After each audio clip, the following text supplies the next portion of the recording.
Welcome to the MJSA podcast. Our guest on this episode is goldsmith and gemologist Christina Malle. She operates Christina Malle Jewelry out of, you're in New York, correct? Yes. Mm-hmm. As I said, she's a goldsmith, a graduate gemologist, and former human rights attorney. And she's been committed to sourcing responsibly and is currently a board member of Ethical Metalsmiths. And we're really happy to have you here, Christina. Thanks for joining us. Thanks for inviting me. So obviously the topic we wanted to touch on today was sort of presenting some tips and some advice for those people who are looking to start or looking to improve their responsible sourcing. And I'm curious, as we begin here, what point did your work as a jeweler sort of overtake your legal work? I mean, obviously there's still some there's still some connection, I'm sure, but was it something that overlapped over time, or was there like this definitive break where you switched gears?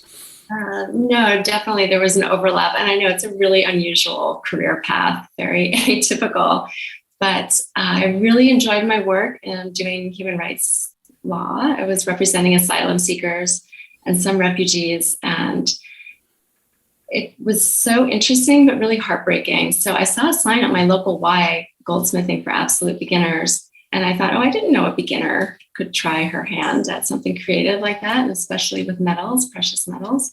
And I discovered it was really fun and enjoyable. And then there was like a very gradual transition as I became more educated and learned more skills and gradually let the legal practice go. So you're right, I still do use my legal training, and I find it really does come in handy from everything from looking at contracts to helping nonprofits write up governance documents, and even to doing my research on supply chain issues and responsible sourcing.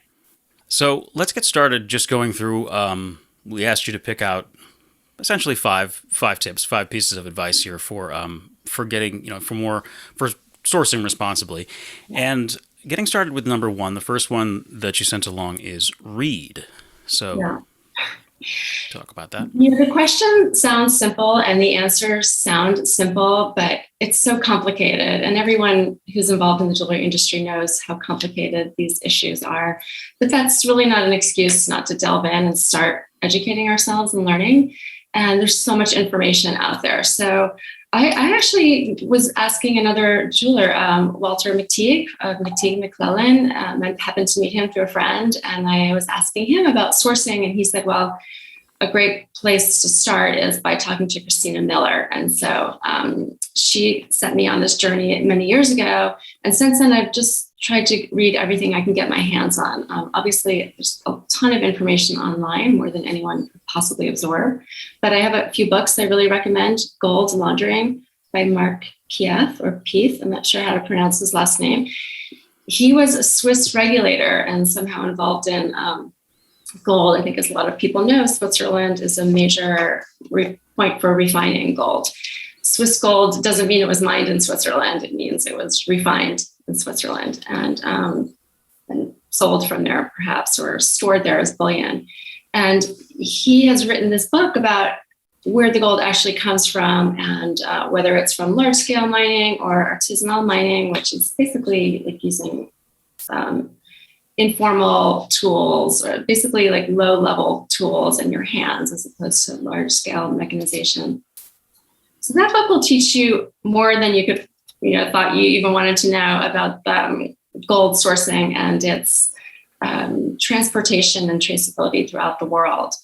Other books that I really recommend are called Dirty Gold, which came out a couple of years ago by a bunch of Miami Herald journalists, like 4 of them. It's a fantastic book.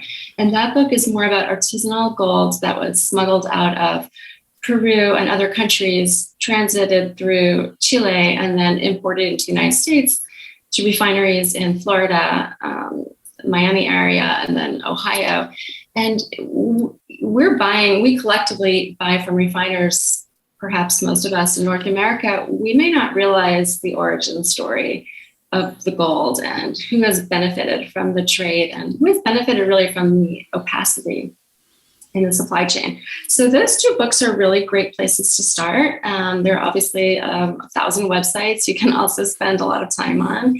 So I just really encourage people to educate themselves as much as possible. And frankly, I find these worlds really interesting. And I think a lot of people, the more they read and learn about gold, for example, or silver or whatever, or minerals, it's usually pretty interesting reading.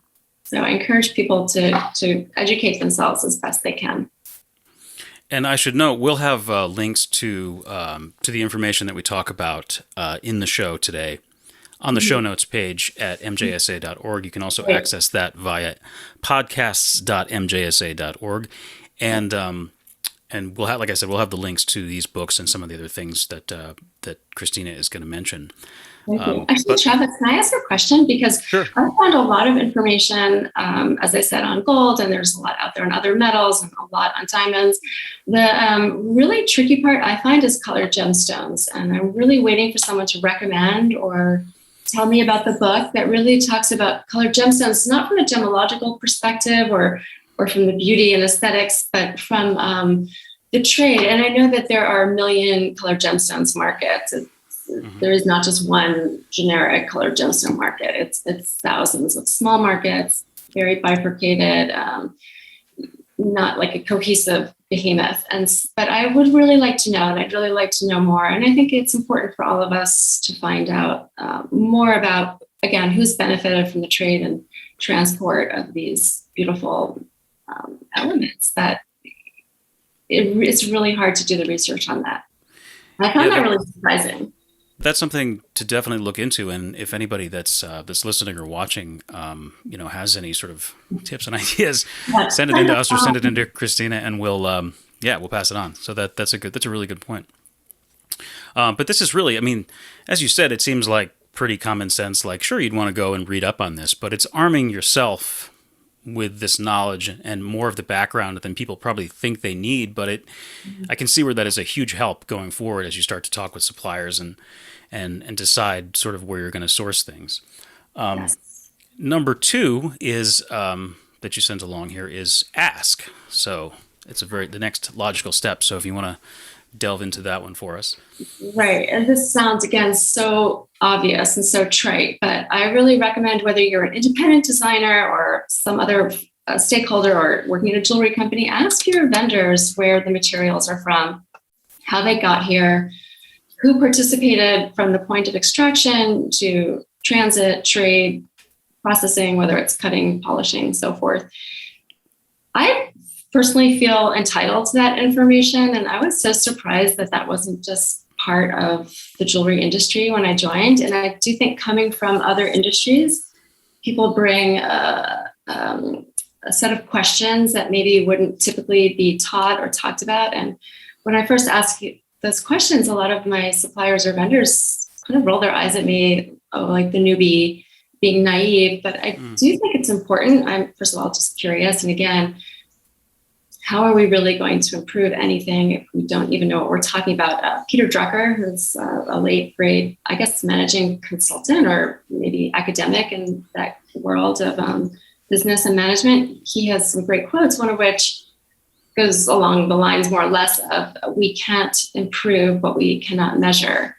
So how can I even convey to my clients that I'm a responsible jeweler or making decisions that are as responsible as I feel I can, if I don't even know exactly what I'm buying, how it got here, right? Who pulled it out of the earth, and who benefited? Frankly, I think is a big piece of it from that whole trade. And so if you're buying gold, let's say it's whether from Rio Grande as a catalog shopper, or you're on the larger scale, buying from a refiner directly, ask where it's from.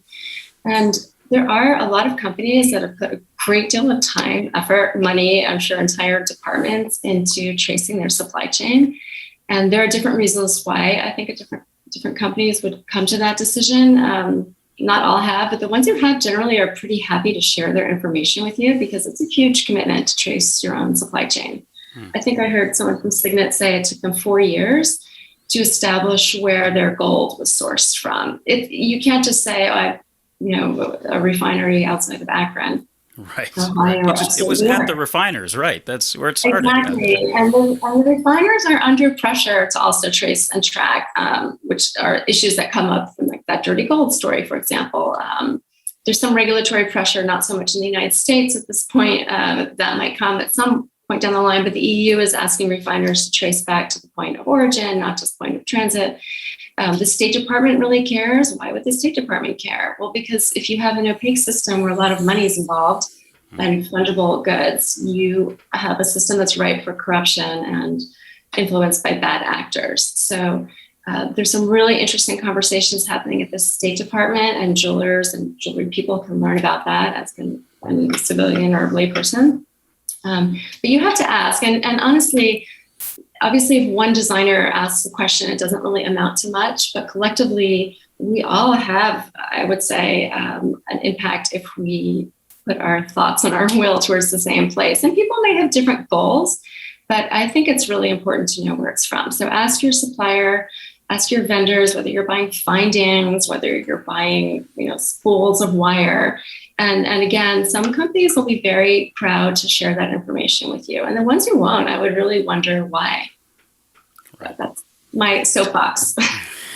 So in terms of the, as you said, it does seem like a very straightforward, obvious thing, but it's kind of the key one of the key ones, because it's really building relationships too, hopefully with your suppliers, which that's something we always try to encourage I know that at MJSA we talk about and we write about in the magazine a lot, is asking questions and starting a relationship can probably thwart a lot of issues down the road too. Questions about authenticity and sourcing and about being able to relay details, I'm sure, to your customers ultimately in the end. Right. So you have on your website even a few of like the questions that you're mentioning, I think, in your little about section. But maybe one thing we can do in the show notes too is just to list out. I mean, these aren't you're not getting into super complicated questions either. For example, you're just really trying to get to the basic, as you said, the origin story. So yeah, exactly. I mean, my interest as a goldsmith is, and a jeweler, I would like to make something beautiful and add some beauty to the world. And I think for a lot of people, myself included,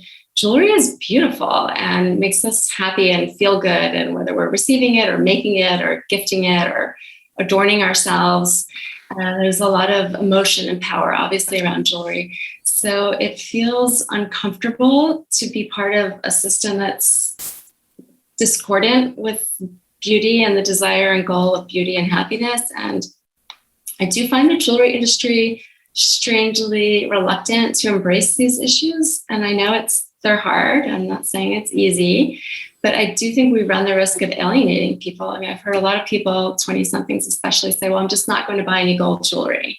Like, I don't want to be part of anything to do with extractives or mining or that whole ugly world, especially obviously with the environmental impact and so forth. But really, in fact, a lot of miners, artisanal miners anyway, so many of them do want to mine. They just want to be paid fairly and treated well and mined safely. And mining could be alluvial. It's not necessarily all going into a big open pit, with the hard hat. Yeah.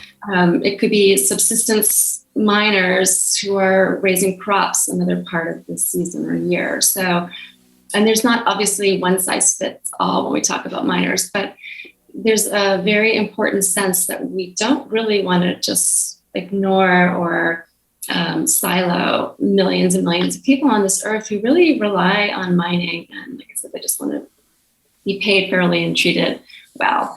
But if we say we're not going to buy gold jewelry, let's also remember, if you have a phone, if you're on a computer, you are consuming metals. Gold is really important for electronics and aviation. Gold is part of central banks' holdings still in many countries. Like in the global north, I would say we are all consumers of gold, whether you're buying a gold ring or not. So I think it's just really, it's just not really helping anyone to say, I'm not going to buy any gold jewelry. Number 3 is something that this has come up a number of times, and something we've talked a little bit about in some articles that we've done, is checking the definitions. So if you want to take us through that. It's very Yeah, I know this also seems really obvious, and we could spend an entire day talking about this. What is the definition of recycled gold? I really recommend that people, if let's say you're a designer and you're on Hoover and Strong's website, or a lot of 47th Street industry folks are buying from refiners in New England, look on those refiners' websites, or get the compliance or somebody on the phone and find out if they say they're selling recycled gold, what definition are they using? A lot of people think of recycled as post-consumer recycled. In other words, like used by one consumer, but then reused again, whether it's processed within itself or incorporated into another product. The recycled definition of gold that the refiners I've seen using is not really about post-consumer recycled. They're following the London Bullion Marketing Association, LBMA, their definition of recycled, and it's really geared towards, I would say, the commodity people who work in and profit from transit and trade and futures of bullion or kilos of gold. This is the exact opposite of people like myself who are agonizing over pennyweights of gold. So I like to call them the bullion guys. I think it's a really male world, but regardless of gender, it's not those definitions are not necessarily in sync with what the consumer's definition or thought of recycled. So if I buy from a refiner upstate New York and they've assured me that their 24 karat casting grains are recycled, that gold may have come from a vault in Switzerland. It might have sat there for a week. And previous to that, it might have been refined in the UAE. Sorry, UAE, but that is a place that does come up quite a bit. And before that, it might have been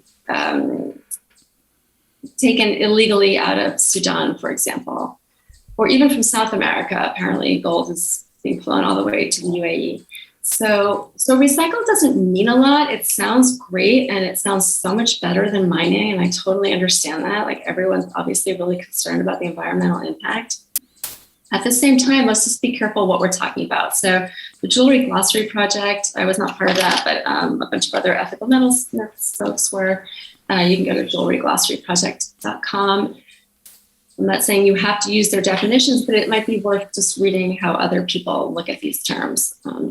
Sustainability is another one. I don't really understand how extractives can possibly be sustainable. They're very finite materials. And if you read about mining companies or the extractive industries, they know this. This is why they're exploring the deep sea beds and asteroids. This is not science fiction. This is real.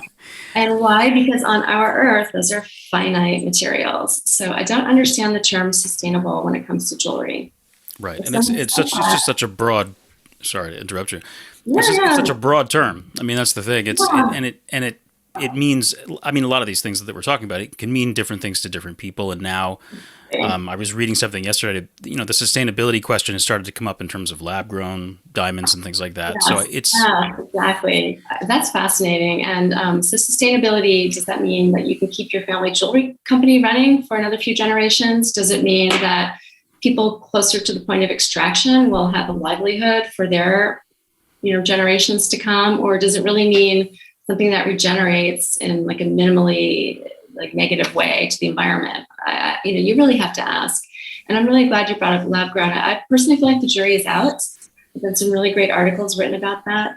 Again, obviously, it sounds good, and maybe it is, but I don't think we should just assume that. I mean, I personally would like to know, what's the water consumption? Are there chemical runoffs? You're basically recreating, whether it's the force of a volcano or, it's taking a lot of energy. And if you're having your company is in Washington State, but your fabrication of lab grown is in China, what are the environmental regulations around that? I just think we're entitled to ask those questions and get some answers. Yeah, just the electricity being used, and energy in general for some of these things. Yeah, it's certainly a question.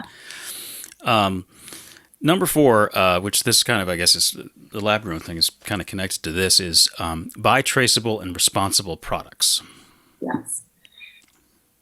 Right. So again, we have to ask what our definitions are. And I just personally, again, getting back to Peter Drucker, we can only improve what we can actually measure. So if you can find a material that is traceable, and obviously blockchain technology has a lot to do with this. It may not make it perfect, but at least you know where it's come from and who's benefited at the different points along the supply chain. You might even know who the stakeholders are, or at least what group of stakeholders is involved, as opposed to the bad actors and mysterious corrupt players, which is what happens with the opaque supply chain. So I am Fairmined certified. Anyone can actually, at least in the jewelry industry, buy Fairmined gold. You can go to Hoover and Strong or Daniel Casting in New York, and Hoover and Strong, I should say, in Virginia. You can buy Fairmined gold. Only the people who are Fairmined certified, who have applied for that authorization to use that term, can stamp their gold as such, or make the Fairmined claim, or use that word, that term, or their logo on their jewelry or their website and marketing materials and so forth. But it doesn't stop you from buying it. So there really is no barrier to entry. Again, you have to be in the trade, to have an account with Hoover and Strong, for example. And I don't get any compensation from Hoover and Strong. I just appreciate that they're so transparent about their materials. Colored gemstones is really hard. There's Moyo Gems, which is a really interesting project. We're helping support communities of miners, mostly women miners in Tanzania, for example. They're not all Tanzanian. It's Anza Gems that also does traceable colored gemstones, where I bought a couple of gemstones from the dairies with Gem Legacy. And they'll tell you what mine it's from, or you can find out who cut. Obviously, the dairies are doing a lot of the cutting, but with Moyo and Anza, also you can find out where the gemstones were cut and who actually did the cutting. So you don't have to worry about what the conditions were like and whether there was silicosis, for example, at a cutting facility in India, let's say. And I know these are all very small businesses, and my purchasing decisions amount to, a hill of beans, as they say. But collectively, we can have an impact. And obviously, larger stakeholders have a much greater leverage, of course. But this is all happening. And I feel like between regulatory pressures, consumers feeling the right to know, and young people having a very uncomfortable relationship with mining and worried about the environmental impact, I think it's time that we all start looking for traceable materials for our jewelry. The fifth tip that we were going to talk about is join.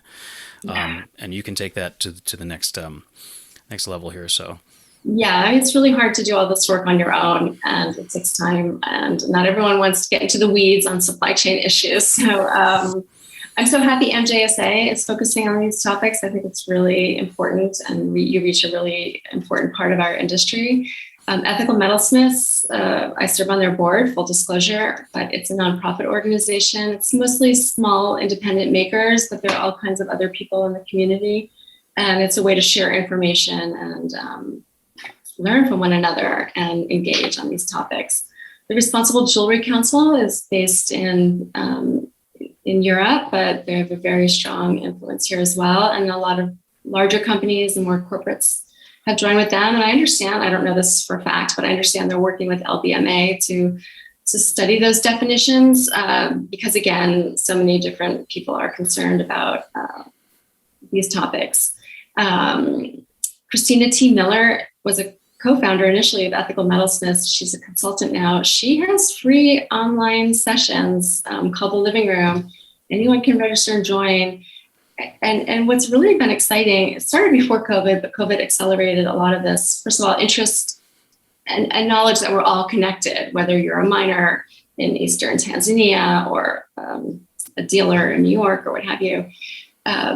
People show up on these calls from all corners of the world. You might hear from a miner. You might hear from someone who works with a group of miners, and you might hear from women in large extractive mining industry in, South Africa. So there's all these interesting ways to connect. It's all out there, and it's just a matter of joining or finding the people or the time or the place that feels most comfortable for you. I would also encourage you to look at Estelle Levin. She's a consultant in the UK. Her website has a lot of resources. And like I said, Ethical Metalsmiths, I'm not sure if I'm forgetting anyone here. Women's Jewelry Association has just started a responsible sourcing program. So there are plenty of opportunities to get engaged, and you don't have to do all this yourself. I think the one thing that you had that I had a note of here too is for retailers to really ask their designers, for information and insight and even sales tools and things like that for the items and the pieces that they're getting and selling.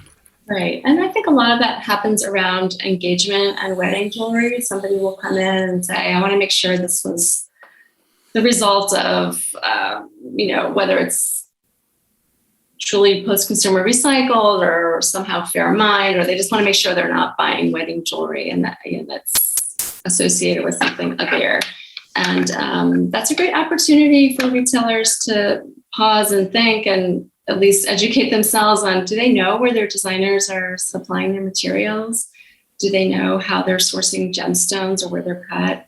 Same with diamonds. Are they Canadian diamonds? Are they lab grown? Are they repurposed? I think and people tend to feel excited about these conversations. I know it can be a little daunting because we don't want to go so far down a rabbit hole that we lose people's interest in the world of like beauty and emotion and all the positive associations with jewelry. So it can be kind of a delicate dance, but there's a lot of interest and curiosity, and it can be a positive talking point for a retailer.